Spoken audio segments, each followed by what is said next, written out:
Donc cette formation qui avait été intitulée Conception d'une ruche moderne a été préparée sur 2 phases différentes. La première phase, c'était une phase qui était sur plutôt le côté théorique. Et cette théorie, elle a été sur 2 jours. Les 2 premiers jours, il fallait d'abord qu'on comprenne le comportement des abeilles. Mieux connaître les abeilles nous a permis de connaître et de bien maîtriser la conception adaptée de ces abeilles. Donc le premier jour, notre formation, c'était d'abord de connaître les reines, parce que les participants n'avaient jamais vu une reine. Nous avions des images, des vidéos, pour essayer de découvrir la reine, la taille de la reine, les fonctions de la reine, ce qu'aime la reine dans une ruche, la récolte du miel, le comportement des apiculteurs eux-mêmes, parce que pour bien concevoir une ruche moderne, on se met aussi à la place de l'apiculteur lui-même, qui sera l'utilisateur final de cette ruche.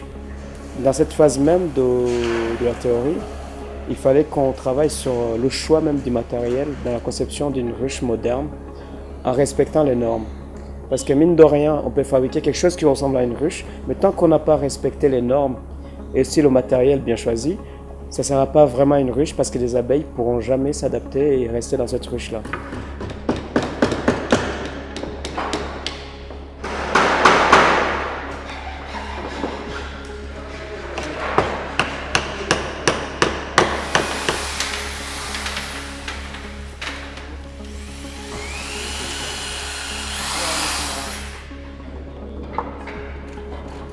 Et la seconde phase, c'était la phase plutôt finale qui était la plus intéressante, c'était la phase de la conception. C'était le côté technique plutôt, et concevoir des ruches, comme vous l'avez remarqué. J'avais des gens qui venaient de plusieurs points du Burundi, de loin d'ailleurs, et la seule motivation qu'ils avaient, c'était vraiment d'apprendre et de savoir comment on fabrique les ruches modernes. Et d'ailleurs, je précise que la moitié des participants est super intéressée pour devenir apiculteur.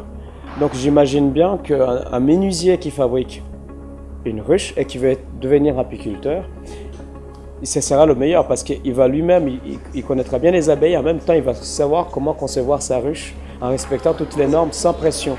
C'est vraiment impressionnant de voir que les gens à la base que nous avons formés pour être juste menuisiers et fabricants de ruches, ils veulent aussi suivre des formations pour devenir apiculteurs. J'ai un atelier précisément à la commune de Moussigat. Je suis un entrepreneur. Et ce que je faisais dans mon action, dans mes travaux, je fabriquais des ruches. Maintenant, nous venons d'apprendre pour des ruches modernes, généralement les ruches qu'on appelle une ruche d'Adam. Nous avons appris beaucoup de choses que nous n'avons pas l'habitude de faire. Généralement, nous ne respections pas les normes et les dimensions. Maintenant, après avoir reçu cette formation, nous avons appris comment nous devons respecter les dimensions de la ruche pour que cette ruche soit dedans. Ubuye muri ibihe tugezemwo umuntu adafise ikintu kijanye n'umwuga mu buzima nta kazoza afise. Rero nagomba gushimira abantu batunganije iyi formation tubakengurukira kandi tubasaba yuko ubu bumenyi batwigishije ngaha batonabugumiza ngaha mu gisagara kuko rero natwe tubwigiye ngaha mu gisagara ngo rero twagomba kubasaba yuko bokwideplace bakaduga na ruguru mu mitumba. Nous avons besoin des gens qui se donnent corps et âme pour que le Burundi soit développé. C'est pour cette raison que nous interpellons les formateurs de nous appuyer matériellement et aussi financièrement pour que nous puissions aller de devant. Nous avons fini en 3 groupes. Et les 3 groupes, chaque équipe a fabriqué sa propre ruche et ils ont essayé de défendre leur projet. en essayant de découvrir les points forts et les points faibles de chaque technique utilisée pour concevoir la ruche d'Adam. Et je pense que ce qui pourrait être intéressant, c'est d'augmenter le nombre de formations, mais aussi ça ne sera pas suffisant, c'est aussi d'aider ces groupes.